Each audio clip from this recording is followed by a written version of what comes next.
Welcome back to Seahawks Forever, powered by BetUS. And of course, it's the day after. We have heard from the coach a couple of times. We have heard from some experts and analysts. We have heard from PFF on some of the grades. We've heard from the opposing fans and how they've reacted to this game and how some of you have reacted as well. Certainly those of you that were in on the live reaction show yesterday. And I've had a chance to look over some of the details coming out of the game yesterday, and not just how did Coach Macdonald do in his debut as a coach, the nuts and bolts of it, the X's and O's of it, but also what type of mentality and culture is he trying to build in this team? How's he going about doing that? We're starting to piece that together now as we finally get a real game under our belts. I'll go over some of that stuff for you, play some of that sound, also some interesting aspects of the snap count, maybe some injury updates, and a look around the NFC West also, as we have some key updates today as we get ready to see how the San Francisco 49ers fare tonight against the Jets. But as we speak, anyway, we're talking about the first place Seattle Seahawks today on this episode of Seahawks Forever. Welcome to the Seahawks Forever podcast. In-depth analysis on everything Seahawks. And now, here's your host, Dan Viens. All right, you guys, welcome back. You know what to do. If you're watching on YouTube, hit that thumbs up, subscribe to the channel, and hit the bell so you get notification of future episodes. And of course, Seahawks Forever available on all the audio platforms. Just make sure to subscribe so it's in your library so you know when there are new episodes. If you like what you see and hear, leave a rating or a review, engage in the comments down below, share the show with others who you think might enjoy it as well. And then all the other ways that you can support the show are listed down in the description. These are always fun the next day. And this one I knew was going to be different because it is different. You know, we got so used to hearing Pete on his Monday morning coaches show that he would do on Seattle Sports. And I wasn't 100% sure that we would repeat that with the same format, but we did. So we got to hear from Coach Macdonald again. So that's two public press conferences, in essence, that we got to hear some of his reaction to the game yesterday. But also he just wrapped up another press conference with the working press that are covering the team, and got to face their questions again. Nothing really new came out of that. But I just thought we would go through some of that today, and then we'll turn the page, start looking ahead to the New England Patriots, also fresh off a week 1 win as they upset the Bengals yesterday in Cincinnati. So a clash of two 1-0 teams in New England next week. To start with, one of the things that I was most interested to see is what would it look like, feel like in the stadium. And I've been saying on the show for quite some time that I thought there's a chance that we could get back some of that noise advantage that we used to have in the stadium, which would then lead to a home field advantage, which used to be a very tangible thing that could be measured in wins and losses. And that's been lost to some aspect over the last 4 or 5 years. And you can theorize about all the different reasons that may be, demographically, who are the tickets being used by? Are they being sold more often? Was there some complacency there? My biggest argument has been that maybe the one thing that can suck the life out of a crowd more than any other aspect of a football game is your defense just not being able to stop the opponent.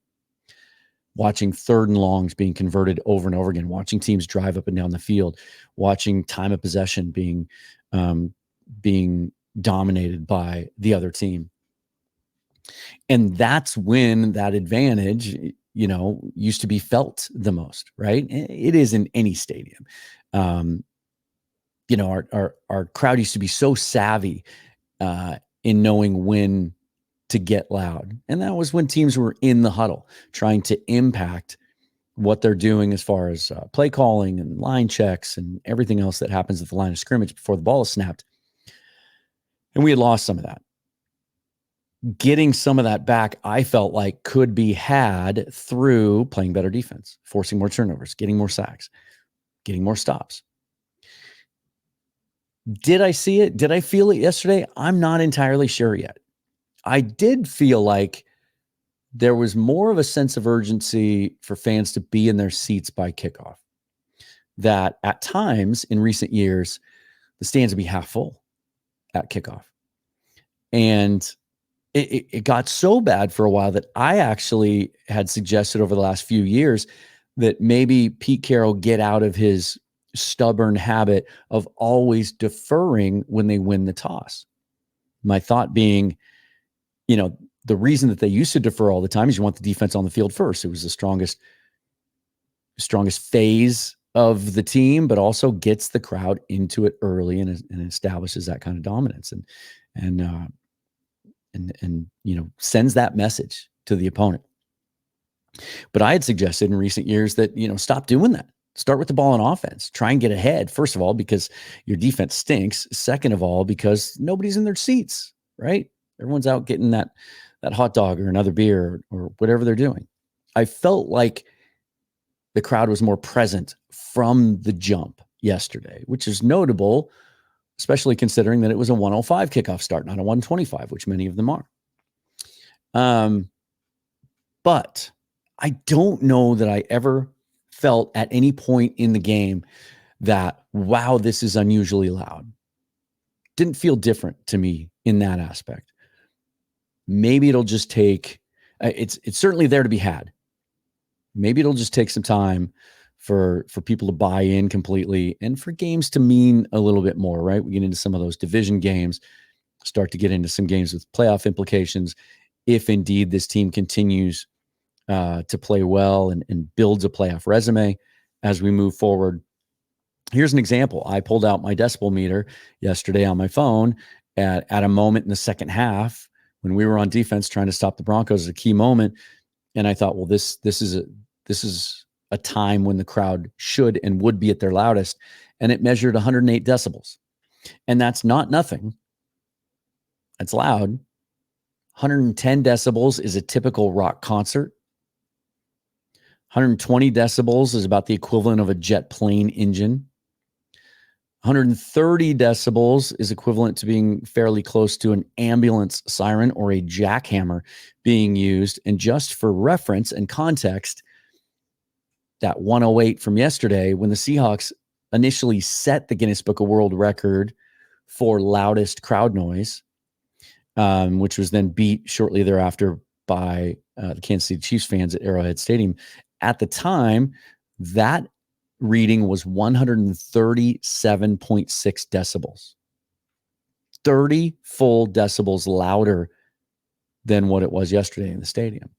And the record in Kansas City was over 140. So a long ways to go there. But again, we're just getting to know each other, right? And that's kind of what today's show is about. With each passing week during the offseason, we learned more about Mike Macdonald, but now we get to play real games. We get to see how he calls a game. We get to see how the team shows up, the effort, the execution. Talked a little bit about this last night on the reaction show. I think that was pretty evident when you watched the defense. You just didn't see any big broken plays, didn't see any miscommunication. I keep thinking back to that Pittsburgh game late last year, which I think might have been the final nail in Pete Carroll's coffin, where the team just seemed confused on defense, especially. Communication wasn't there. And then I think maybe consequently that led to effort questions, which is something we never really had with Pete Carroll teams. Didn't see any of that yesterday. Saw everyone playing hard. Didn't see any big broken plays. Didn't see guys running wide open. Oh gosh, I'm glad Bo Nix didn't see that, dude. Didn't see any of those plays. Again, I haven't gotten the all 22 yet. Usually, sadly, takes until Tuesday for some reason, because I see that other people have it. Not jealous. Okay, I'm jealous. But we didn't see those plays. I didn't see them from the stands. Oh, geez. Really didn't. I did mention yesterday that I thought Sean Payton did us some favors with how conservative he called the game. When you look at Bo Nix's pass chart, very conservative. Most of his passes were within 10 yards of the line of scrimmage. A number of them, I think about a quarter of them, were behind the line of scrimmage. And, I did tweet at one point during the game, I hope they let him try to throw the ball downfield later, because I think it could lead to some PBUs, some interceptions. And certainly it did. And I didn't mean to say I don't think Bo Nix is capable of that. I'm bullish on Bo Nix's pro career.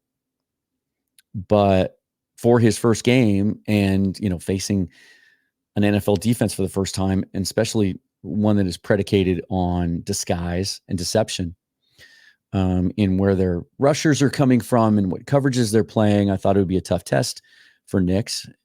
And at times it was, but I kind of felt like Peyton did us a little bit of a favor. Didn't have him use his legs as much, and very conservative in the pass game. It gave the Seahawks defense the opportunity to keep everything in front of them. Now, the one thing that I also saw from my seats was it just felt like they were playing pretty standard on defense. A lot of four-man rushes, didn't see a lot of extra pressures, didn't see a lot of those exotic sim pressures that we've heard so much about. And then, in fact, after the game, Devin Witherspoon said, hey, we didn't open up our playbook at all today. We held a lot of stuff back. We didn't show them everything. Well, some of that might be because Macdonald has spoken about his teaching method and how he installs things. And he doesn't want to ever put too much on a player's plate. I think that might have been an issue a little bit in the past, trying to give them too much to digest. Make sure that they master what we run so far before we add more to it. So for them to be able to go out and have a defensive performance like that yesterday, just allowing 3.35 yards per play yesterday, their lowest since week 17 of the 2018 season, just for context. So 2018, that was a year that they started to break up the LOB, right? That's when Richard Sherman was released and Cam Chancellor had to retire and Michael Bennett was released. Still had Bobby Wagner, still had KJ Wright, had some dudes up front. But since then, so you could argue that you have to go almost all the way back to the Legion of Boom to find a performance on a per play basis that matched yesterday. And you can say all you want. Well, rookie quarterback, it's not that impressive. It's Sean Payton.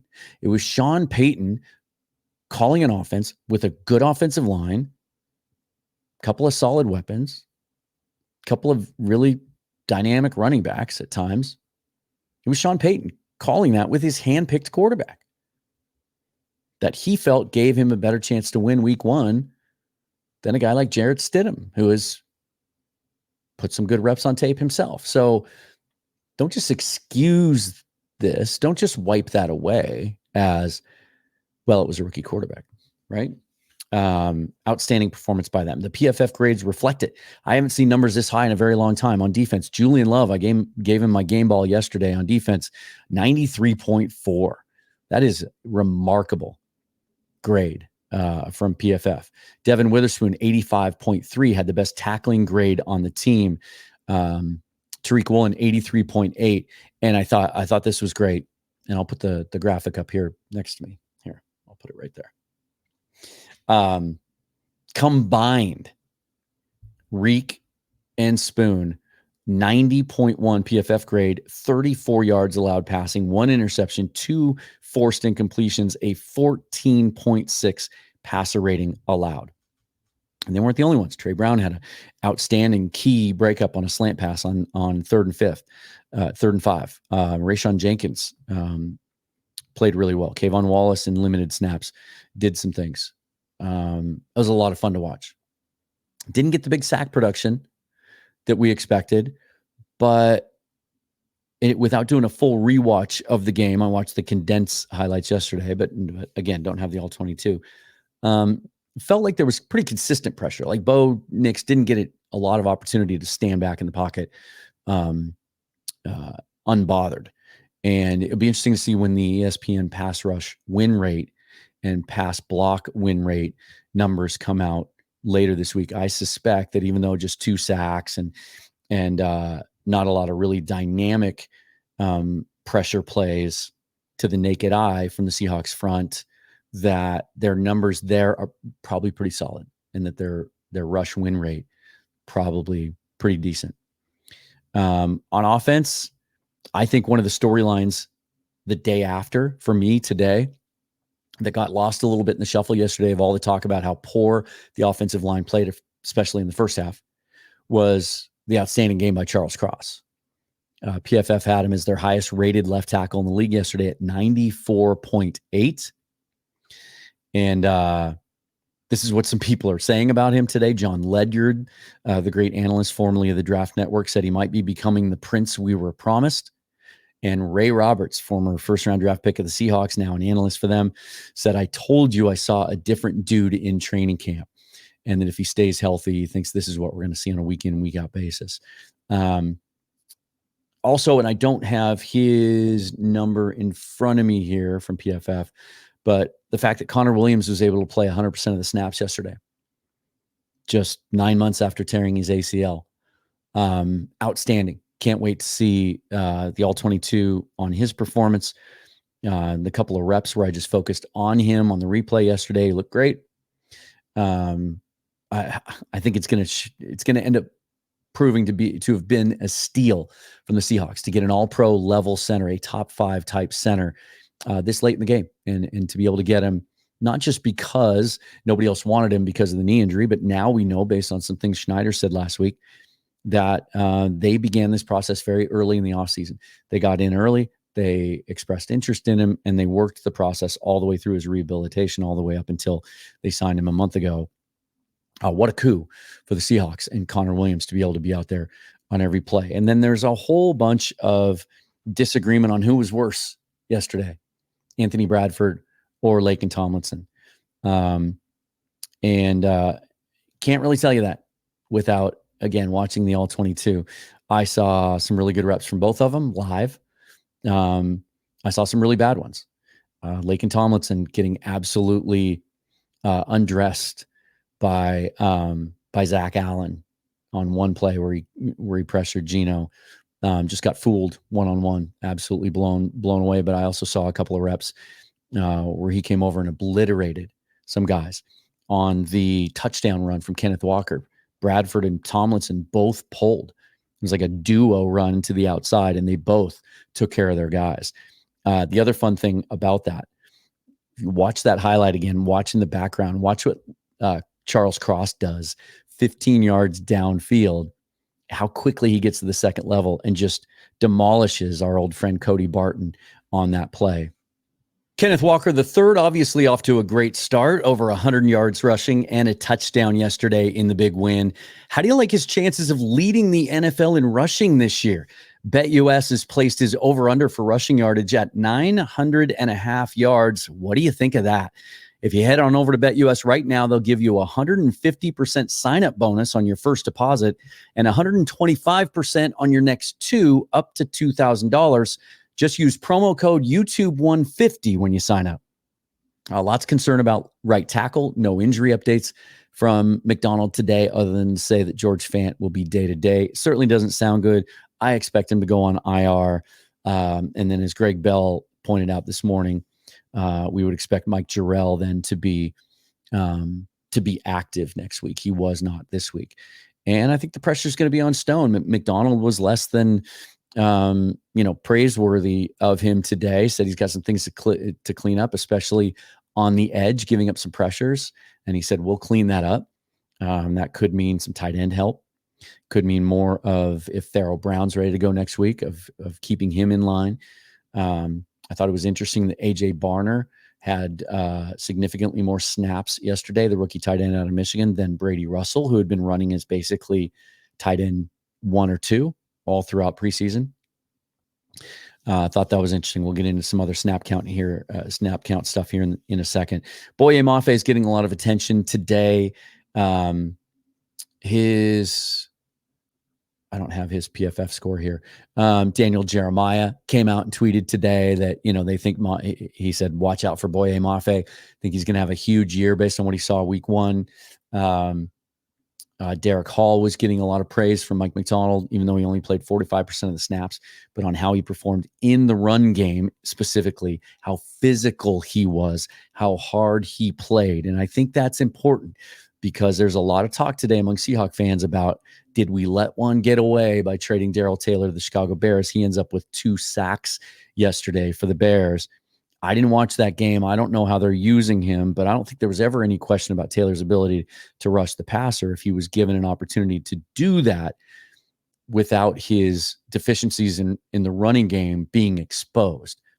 But I think very clearly when you hear about Macdonald and you hear how he talks about Derek Hall, it was just a tale of two players, a tale of two approaches and mentalities. And that's just not the type of player that's going to have success and earn a roster spot on a Mike Macdonald roster.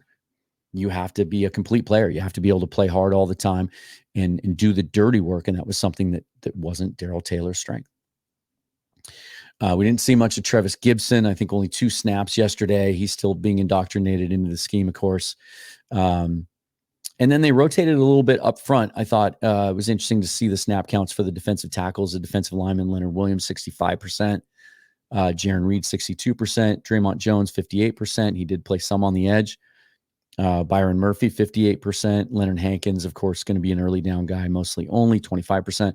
Only 9 snaps for Mike Morris, and then Miles Adams was inactive. So all of that hand-wringing from myself, from some of you, from others about lack of defensive tackle depth, and do they need to go out and get another guy, another nose tackle type to back up Hankins?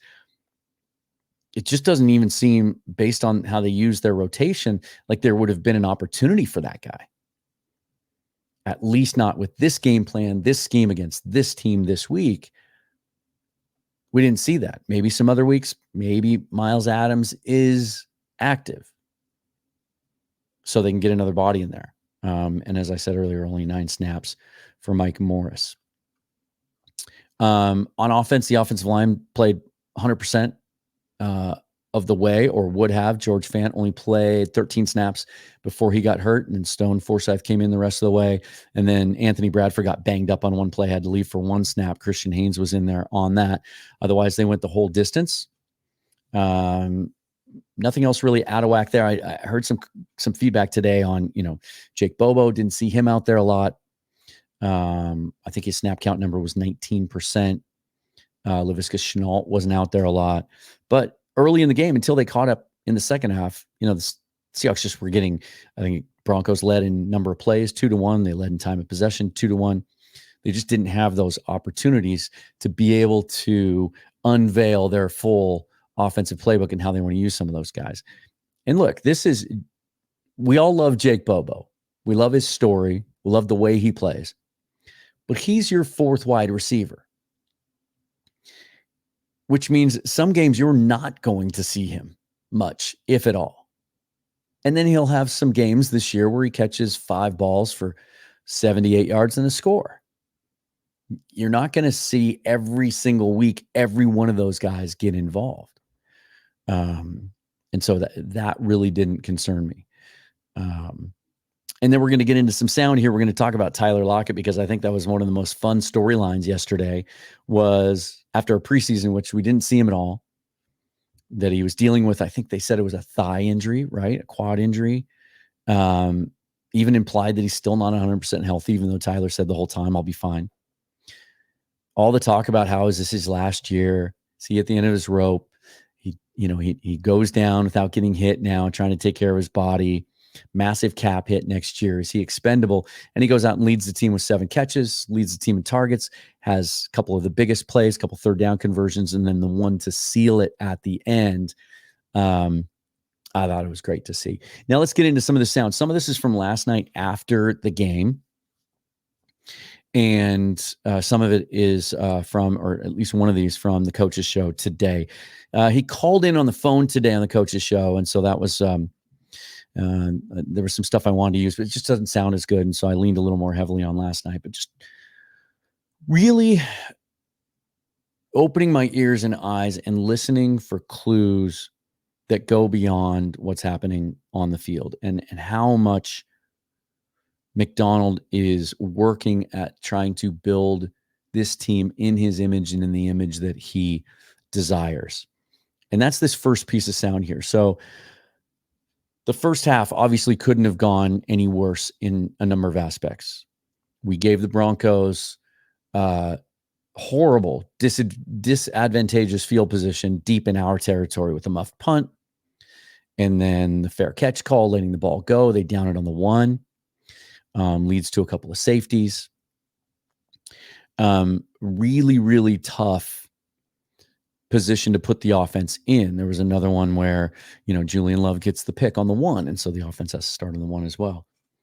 And clearly the pass protection was terrible. First series of the game, sack on first down, interception on second down caused by pressure. A lot of us are looking at each other in the stands like, you got to be kidding me. Didn't expect this. Oh no, here we go again. But it was what happened outside of that I tweeted at one point during the first half. Is this the worst case scenario for this debut game for this staff and these players?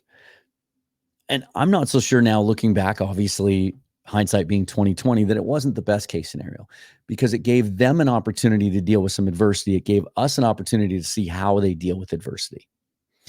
And so this, was Macdonald last night talking about halftime and where they were at mentally and the communication that was happening on how to proceed. I think their spirit, were really, really poised. And that's what you asked for in game 1. Like, anytime anything happens, it's like, hey, let's go. Like, we're in the dark place. That's right where we're meant to be. So AD had a great message to the guys, and I thought he hit it spot on. That's what he talked about. Just anytime, whatever the circumstance is, that's perfect for the Seahawks. And the guys, they're bought in, and they did a great job.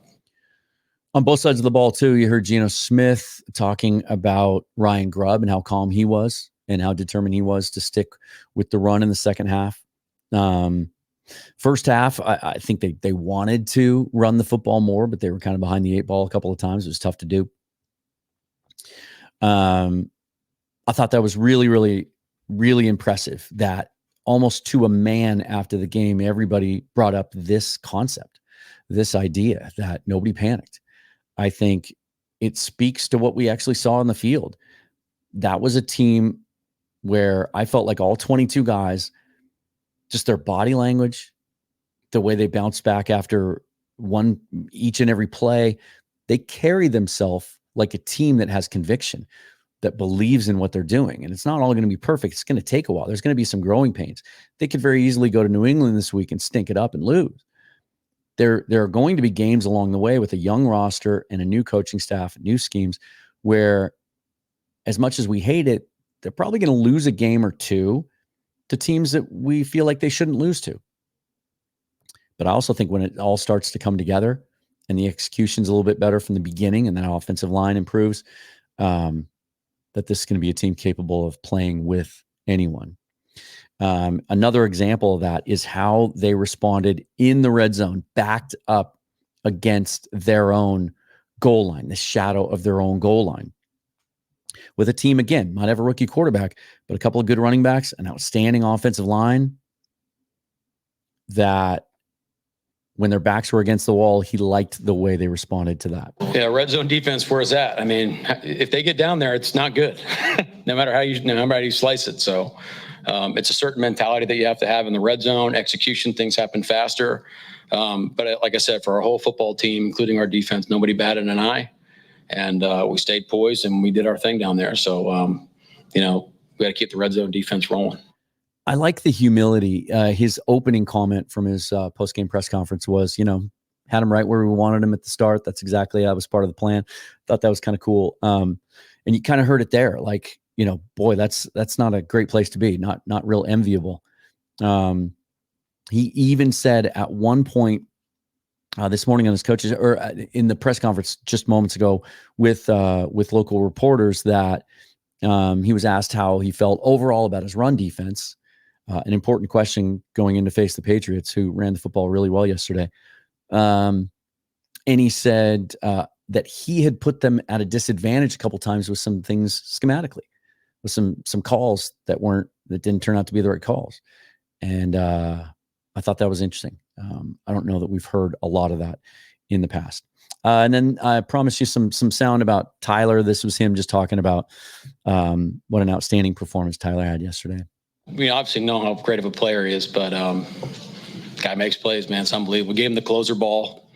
in the locker room right there. So that was pretty cool. Proud of him, man. I mean, it hasn't been easy for him all training camp. I think he's been frustrated a little bit with where he's at health-wise, but the guy's ready to play, man. And he made a lot of big plays for us today. And he needed to because, DK Metcalf, it was matched up against Patrick Surtain, who I think the season might bear out maybe the best coverage corner in the league. DK has now faced Surtain twice. He has 10 catches against him for a total of about 70 yards. Very, very, very tough assignment. Now, he did get a couple of catches. They were tough catches. One very, very, very contested. Had another deep ball that he almost came up with, but Surtain made an outstanding play to knock the ball away. I do love the mentality that we saw yesterday from Geno to not shy away from Surtain, to not forget about DK just because he was blanketed by Surtain on all but one snap yesterday. He followed him everywhere.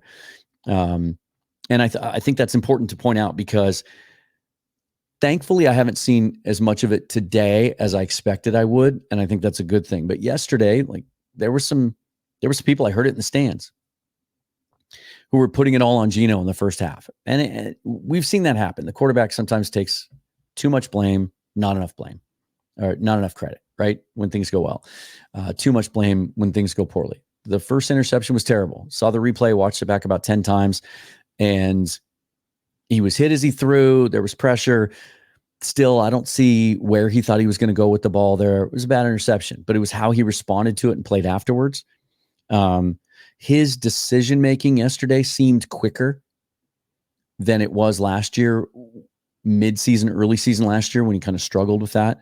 I felt like something clicked last year after the Cincinnati game where his internal clock sped up, and that seems to have carried over towards this year. Even the decision to run on the 34-yard touchdown run, which basically turned the game around, was a very quick decision for him to pull the ball down and run. Even though Jake Bobo looked to be open on that play, he had some other options. I thought he was much more decisive, and it goes along hand in hand with all the things that you've heard from players throughout this offseason about how confident he is in himself and in this offense and in this marriage between Ryan Grubb and himself. And Mike Macdonald echoed those sentiments yesterday, talking about Geno and what he means to this club. I mean, he embodies the whole team. We're going to go as Geno goes, and just kept telling him to hang in there. And I didn't need to tell him anything. He was right on it, staying positive, and on we went. But yeah, he's leading the charge. I think there are going to be easier games for Geno. I do feel like, we're going to be talking about this a lot over the next few weeks. I do feel like this offensive line is going to be better.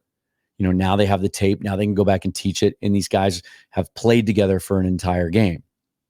I think it cannot be understated how important it is, especially for the interior guys, to play together. The two guards in the center. It's the first time all three of them have played together, and how to communicate together, and how to pick up stunts, and how to pick up blitzes and twists. Is at some point Christian Haynes going to assert himself and take one of those spots? Yeah, I believe he will. And I believe it's most likely that it would be left guard for Laken Tomlinson. But I don't see this staff with their mentality being ones to make a knee-jerk decision and make that move until they have a little more data against a different team. Zach Allen's a tough assignment. Let's see how they do next week. Now, the concern, of course, is right guard. We'll have to move forward from there. But next week's going to tell us a lot about Ryan Grubb and what he does to try to make up for that as well. With formations, with motion. Can't wait to see that. And then the one thing that's getting a lot of conversation today is Coach Macdonald being more of a modern day coach, which obviously makes sense. We go from the oldest coach in the league to the youngest coach in the league, and analytics are a huge part of the game now among the coaching community. And he uses that and he believes in it. And yesterday there were two good examples. There was after the Geno Smith touchdown in the first half, because of the safeties and how weird the score was, they went for two there. He today was very open and honest about the process there, saying that their analytics said, go for it. go for 2 there. That's what made sense. But he said, obviously we didn't make it, but we're going to evaluate that as we go forward. Maybe it was just too early in the game to do that. We should have taken the 1 and gone from there. However, the decision on the last drive, when they were trying to ice this game, to throw the football on 3rd and 5 instead of just run it, which would force the Broncos to use their last timeout before they kick it back to them, took some criticism. It took an outstanding throw and an outstanding catch to complete the ball. But it's also the type of throw that we see the great quarterbacks in the NFL make. Don't get that twisted, right? You want to criticize Geno or let him off the hook or dismiss the accomplishment of that throw as luck because it was such tight coverage. Watch tonight. Watch how many of those types of throws Aaron Rodgers makes, or even Brock Purdy. Watch how many of those types of throws Patrick Mahomes, Josh Allen. Those guys make throws like that all the time. They trust their guy and they trust their ability to get the ball in a tight window. But that's not the point I'm trying to make. It is that rather than just give in, run the football, even though it had gone hardly anywhere on 1st and 2nd down, this is a new approach. But it didn't come straight from the gut or somewhere lower, if you get my drift. It came from a careful thought process that's been put in place and analyzed with this staff. There's somebody in the booth radioing down to Macdonald his thoughts on these things, what the analytics show, and then what their feeling is on this. And this is Mike Macdonald explaining this in great detail. This is the one from his coach's show today, so the sound isn't as good because he's on the phone, but it just gives you an idea of all the and preparation that goes into these decisions. Well, yeah, it's a sliding scale, but you did like quick, back of the napkin math. You're looking at I think if I remember right, if we didn't complete that pass, you're looking at 140 with a timeout. I mean, they're in a 4-down situation anyways. That's plenty of time to go down the field. So we're going to have a 4-down situation on defense regardless. If we ran it and they used the timeout, you're still looking at maybe 140, but no timeouts. I mean, that's still a lot of time, to go down the field. And so we're like, shoot, I mean, it's basically the dang same situation. Let's go try to put it away right now. I love that mentality. He's basically saying the timeout didn't matter, that even if they don't convert there, they have confidence. Michael Dixon was going to, be able to pin him deep, and they were going to have about 1:40. It was going to be about the same either way to go the length of the field. And that even without a timeout, there are other ways you can stop the clock and manage the clock. And it really didn't make that much of a difference. So why not go for it? I like that mentality. And I think it just speaks, just to kind of wrap all this up, into what we're starting to see him build here. He came from one of the best cultures in the NFL, the Ravens way, right? They play hard. They play physical. They're confident. Their backs are never against the wall, and they're aggressive in what they do. You remember the game here the Ravens played 4 or 5 years ago. It was pouring rain, and the game came down to 2 4th down decisions late in the game, where Pete Carroll decided not to go for it on 4th down when we all wanted him to, deep in Ravens territory. And on the very next drive, the Ravens did go for it on 4th down with a Lamar Jackson run, converted, and that was the difference in the game. And it doesn't come from a reckless gunslinger type place. It comes from a very methodical, thoughtful way. But all the things over the last 8 months that we've heard Mike Macdonald say, we've heard people say about Mike Macdonald, and the type of team that we know he wanted to build, we saw that team week 1. That's the most encouraging thing to me coming out of this first game. Yeah, there's a lot of work to do on the field, X and O wise, and player wise at a couple of spots. But did we not expect that? Did we think all 22 guys were going to come out and play great and we're going to win 43 to 3? No. I didn't. I don't know. Maybe some of you did. I could be wrong. If I'm wrong, tell me I'm wrong. I didn't expect that, right? Bronco fans were feeling really good about their team coming into this game. I'm sure you've seen some of those receipts online. And so I really am encouraged by the fact that we saw words put into action. That's as hard and physical as I've seen a Seahawks team play in a long time. And I can't remember the last time that I watched a game and didn't see any defensive breakdowns. Really, really encouraging. As I said, injury updates. He didn't have much on George Fant. Said we'll know more. It's kind of day to day. That I think there's some more testing to be done there. The Kenneth Walker one sounds a little weird. He said he was fine yesterday. Came out second to last drive with an abdominal injury. Gosh, those things can linger. Hopefully, it's not an oblique thing. Macdonald again today said day to day. We don't know about that, but let's hope he's good to go, because it certainly seems like the offense is going to run through him, that he's going to be the featured back. That we saw the snap split yesterday. It wasn't even, I don't think Charbonnet got in at all until the third drive. This is Kenneth Walker's team. So we need him. Will there be any roster moves this week? I'm expecting, as much as I don't want to lose this kid, and I hope somebody doesn't claim him because I really like his upside, I would expect the fact that we saw Connor Williams go the whole game. Nobody asked him any follow-up questions, by the way. That would have been one of my first ones. How do you feel like Connor did? How's he feeling today? That they now feel confident going with just two centers, and that they'll try to release Jalen Sundell this week and pass him through waivers. Now, maybe they won't have to if they put George Fant on waivers. Maybe another move is made, but I would expect that would be the one. If they have to put George Fant, not on waivers, on injury reserve, if they have to put George Fant on injury reserve, I would expect they'd probably call up McClendon Curtis in his place, because he can play right tackle and guard. But I think you're not going to carry three centers on your roster all year. Sundell hasn't played any guard. He was a tackle. He was a center for 3 years at North Dakota State, and then he played left tackle his senior year. So he doesn't really have that versatility. So I would expect them to try to pass him through waivers, and Artie Burns maybe to be elevated to the full-time 53. There were some reports a couple of weeks ago when he was cut originally and re-signed to the practice squad, that he would be elevated.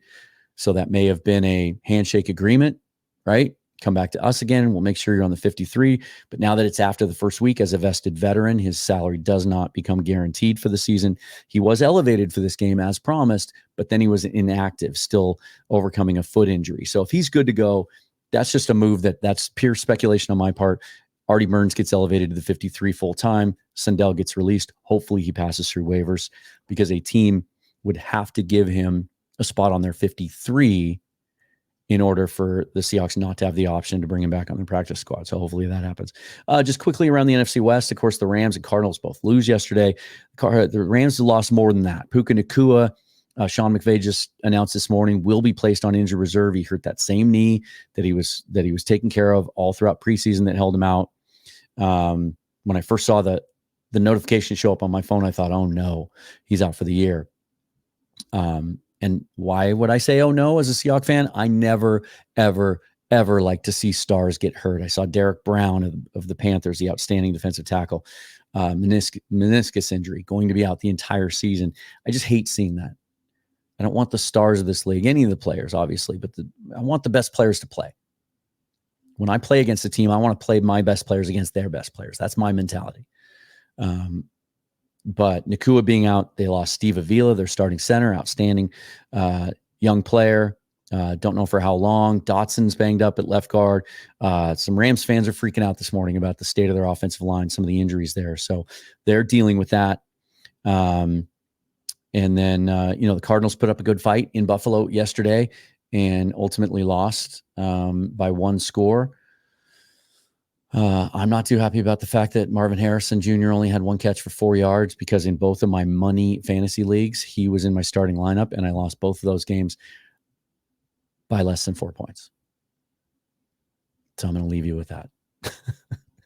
That was brutal. Again, the Patriots, again, feeling pretty good about themselves. 1-0 as they took care of business. And sorry, I'm messing with my mixer here. What's going on? There we go. I got to get the right music here. But we talked about the run defense a little bit earlier. The Seahawks are going to have to make sure that that's all in line this week and that they're ready to go. Ramondre Stevenson was the guy yesterday. 25 carries, 120 yards, a touchdown. Jacoby Brissett didn't do a whole lot in the passing game, only 15 completions for 121 yards. The Patriots defense is pretty solid in Cincinnati, holding Joe Burrow to under 200 yards passing. But the narrative coming out of Cincinnati today is A, what is it about the Bengals that they always get off to these poor starts? And also B, I've seen several analysts criticize them for their lack of physicality and how soft they play on both sides of the ball, how it's all about finesse. And so it makes sense then that the Patriots are able to lean on their running game and get that done. And this will be my final thought. When you watch the Monday night game or the Sunday night game last night between the Lions and the Rams, you saw the Lions in overtime get the ball and impose their will and take over physically with David Montgomery running up the middle, being physical. Someone said to me, yeah, they pulled that one out and it was great. They completed that ball to Tyler, but they couldn't run the football on first and second down. That's how you need to ice a game. And that is absolutely correct. And I assure you that from everything I've seen and heard, that's exactly how this staff would want to finish a game. They're just not there yet. You can make the argument the Lions have the best offensive line in the league. And a guy like David Montgomery is an extremely physical runner. The Seahawks intend to get there, I believe. I think they're putting the pieces in place, but it's going to take a minute. I had somebody on their live reaction show last night say that John Schneider should be fired because because of his negligence in putting together the offensive line. To which, if you didn't see my response, it was, I think they've invested more effort and money and importance on building that offensive line up properly this offseason than ever before. That they invested draft picks in it and kept those players on the roster because they liked their upside, that they went out and got Connor Williams, that they made that investment, that they drafted Christian Haynes in the third round, and that they didn't just install him blindly as the starter. They let those guys battle, and they believe right now Anthony Bradford's the best answer at right guard. And so I look for that to get better, and if it doesn't, they will address it. But that's the way they want to finish a game. That's just not who they are right now. It took the Lions a while to get there. I anticipate, and it may happen this year, it may not. This may be next year that I'm going back to this moment and reminding you, hey, remember when we talked about that early on? This is how they want to close a game out. We'll have that type of game eventually. Follow me on Twitter at Seahawks Forever. Shout out to the folks at BetUS for sponsoring this episode. All the different ways you can support the show are down below in the description. Going to do a full preview on Friday morning with some guys from the New England Patriots side of things. So look out for that. And then as soon as I get that all 22, you guys, I'm gonna pick something to focus on and do a film breakdown midweek. So until then, thanks for watching. Thanks for supporting the show. Go Hawks, forever and always go Hawks. We'll see you next time.